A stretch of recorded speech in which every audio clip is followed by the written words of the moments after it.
Procrastination, काम को टालने की आदत। हम वो काम क्यों टालते हैं जिन्हें हम खुद पूरा करना चाहते हैं? क्यों हम उन कामों से भागते हैं जो हमारी ज़िंदगी को बेहतर बना सकते हैं? क्या प्रोक्रेस्टिनेशन समय की कमी नहीं बल्कि कुछ और गहरी सच्चाई है? आज हम जानेंगे प्रोक्रेस्टिनेशन की असली वजह, और ये वो नहीं है जो हम सोचते हैं। ज़्यादातर लोग प्रोक्रेस्टिनेशन को लापरवाही या आलस समझते हैं, लेकिन विज्ञान कहता है कि प्रोक्रेस्टिनेशन समय प्रबंधन की समस्या है ही नहीं, ये भावनाओं को संभालने की समस्या है। काम दुश्मन नहीं है, उस काम से जुड़ी भावनाएं, फीलिंग्स असली दुश्मन हैं।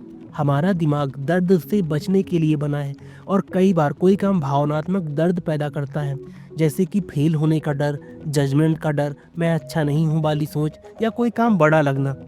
इसलिए दिमाग तुरंत आसान रास्ता चुनता है, जैसे फ़ोन स्क्रॉल करना, यूट्यूब खोलना, या बस उस काम से भाग जाना।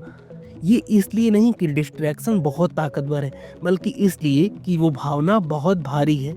जब आप काम टालते हैं तो आप काम से नहीं, उस फीलिंग्स से भागते हैं जो उस काम से पैदा होती है। लेकिन जैसे ही आप काम छोड़ते हैं, एक गिल्ट आता है, और गिल्ट से तनाव बढ़ता है। तनाव से आप काम से दूर भागते हैं, और ये साइकिल वापस गिल्ट पर लौट आता है। इसे ही कहते हैं प्रोक्रेस्टिनेशन डूम लूप, और हम में से करोड़ों लोग रोज इसमें फंसते हैं। 2013 में वैज्ञानिकों ने एक चौंकाने वाली बात खोजी। जो लोग ज़्यादा प्रोक्रेस्टिनेशन करते हैं, उनके दिमाग का एमिगडाला यानी डर वाला हिस्सा बड़ा और ज़्यादा सक्रिय होता जाता है। इसका मतलब टालने वाले लोग गैर जिम्मेदार नहीं होते, उनका दिमाग काम को खतरा समझ लेता है, और जैसे ही दिमाग को खतरा दिखता है, दिमाग उस काम से दूर भागने लगता है।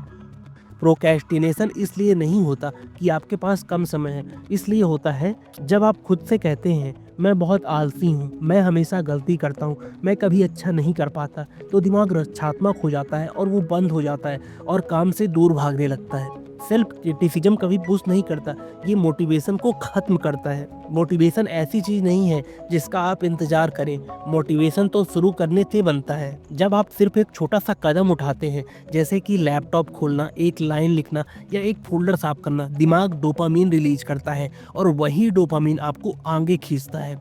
सिर्फ 2 मिनट से शुरू करें। अगर कोई काम बड़ा लगे, उसे छोटा कर दें। अपने आप से कहें कि बस 2 मिनट करूँगा। 2 मिनट डर को बाईपास कर देते हैं। जब आप 2 मिनट डर को बाईपास कर देते हैं और शुरू कर देते हैं, तो दिमाग खुद ही कंटिन्यू करना चाहता है। खुद को मत कोसिए, इसकी बजाय पूछिए कि मैं किस भावना से बच रहा हूँ। भावना का नाम लेते ही उसका असर कम हो जाता है।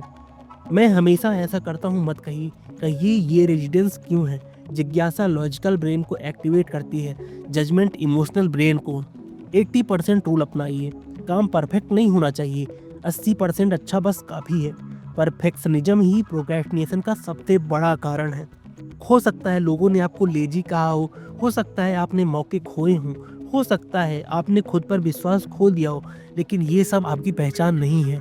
आप प्रोक्रेस्टिनेटर नहीं हैं, आप सिर्फ एक भावनात्मक डिस्कम्फर्ट से जूझ रहे इंसान हैं, और इंसान बदल सकता है। प्रोक्रेस्टिनेशन की सच्चाई ये नहीं है कि आप कमज़ोर हैं, बल्कि ये कि आप दुखी हैं।